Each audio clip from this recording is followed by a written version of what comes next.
Gözəl insanların hekayəsi 3-cü hissə. Mehdinin adını əbədiləşdirmək üçün onun adını yaşadığı məhəlləyə verdilər.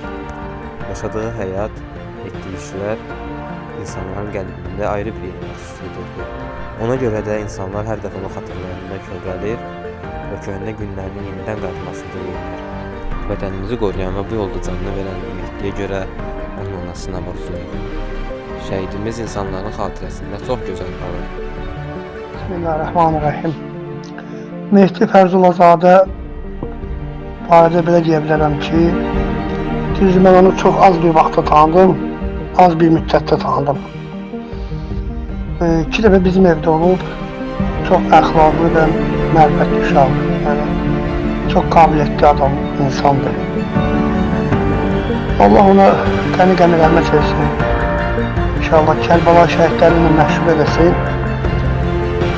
Çox az müddətdə tanıdığım üçün də çox əxlaqlı bildiyim uşaqdır. Yəni ki, insan əxlaqından tanınır, hərəkətlərindən bilinir ki, necə insan olduğunu.